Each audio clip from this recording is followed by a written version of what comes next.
नमस्कार, शरयूज किचनमध्ये तुम्हा सगळ्यांचं स्वागत आहे। शरयूज किचनमध्ये आपण वेगवेगळ्या डिशेस दाखवत असतोय। चला आज नवरोबाची पसंतीची डिश दाखवूया। चेहऱ्यावर मनापासून जेवताना आनंद येणारी डिश म्हणजे वांग्याच्या आमटीतला खारा मसा। अत्यंत साधी सोपी डिश आहे, पण तू अतिशय आनंद देऊन जाणारी, टेस्टला मस्त असणारी ही डिश। चला आपल्या व्ह्यूजना पण आनंद देऊया। तर त्यासाठी काय काय घटक पदार्थ लागणार आहेत ते बघूया। आपल्याला वांग्याच्या आमटीतला खारा मासा करण्यासाठी सगळ्यात पहिल्यांदा खारा मासा लागतो। खारा मासा हा असा असतो, म्हणजे हा मासा सुरमई असते, ती उन्हाळ्यात वाळवलेली असते मीठ लावून, आणि ती पावसाळ्यामध्ये तुम्हाला वापरता येते सगळ्या गोष्टींमध्ये। असा हा छान खारा मासा तुम्हाला मार्केटमध्ये मिळतो। तो स्वच्छ धुवून घ्यायचा आणि पाण्यात घालून ठेवायचा। त्याचबरोबर वांगी लागणार आहेत, लसूण खोबरं लागणार आहे, कोथिंबीर लागणार आहे, शेंगदाण्याचं मोठं मोठं कूट लागणार आहे, आणि ही आपली कांदा लसूण मसाला आहे। आमच्याकडे घरामध्ये कांदा लसूण मसाला घालून ही आमटी करतात। काही जण कोकणी मसाला वापरतात, मालवणी मसाला वापरतात। ही मी माझ्या पद्धतीने मसाला हा घालून आमटी करते। त्याचबरोबर फोडणीमध्ये हळद, हिंग, मोहरी आणि जिरे लागणार आहे। तर आता आपण पुढची कृती करायला घेऊया। सर्वप्रथम पॅनमध्ये तेल गरम करायचे।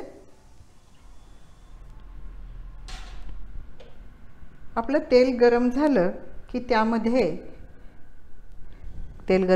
चेक करा, त्यामध्ये मोहरी, जिरे, हिंग, हळद घालून छानपैकी वांगी घालायची। त्यामध्ये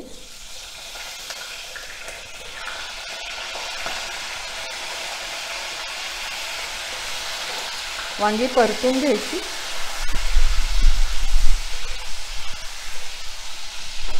त्यामध्ये लाल तिखट, शेंगदाण्याचं कूट, लसूण खोबरं। आता आपण गॅसची फ्लेम लो ठेवलेली आहे, आणि थोडीशी कोथिंबीर घालायची आणि एकसारखं हलवून घ्यायचं।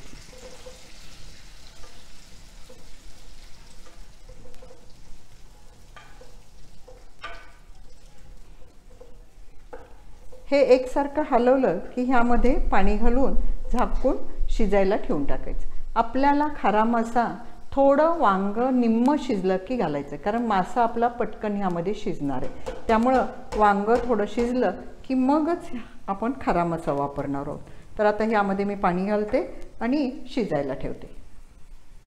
आता आपलं वांग शिजलंय का बघूया।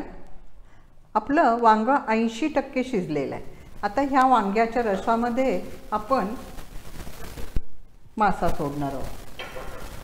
हा खारा मासा जो आहे तो ह्या वांग्याच्या रसामध्ये सोडणार आहोत, आणि मग मीठ घालणार आहे, कारण ह्या माशाला खूप मीठ असतं, त्यामुळं मीठ अतिशय जपून वापरावं लागतं। तर हा मासा आपण ह्यामध्ये सोडलेला आहे, आणि एकसारखा आता हे वांग जास्त हलवायचं नाही। हा मासा ह्या वांग्याच्या रसामध्ये शिजवून द्यायचा, आणि चवीनुसार अगदी किंचित मीठ घालायचं आहे।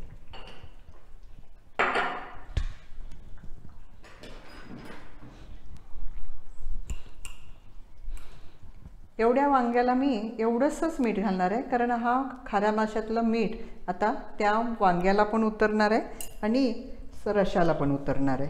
तर आपण हे घालून थोडंसं हलवायचं आणि 5 मिनटं झाकून ठेवायचं, कारण त्यामध्ये आता मासा आपला शिजणार आहे। 5 मिनिटात आपला मासा शिजून तयार होतो। तर आपण हे चेक करूया, मासा शिजलाय का। हो, मासा शिजलेला आहे आणि वांग पण शिजलेलं आहे। तर आता आपण हे गरम गरम भाकरीबरोबर आणि कांद्याबरोबर सर्व करूया।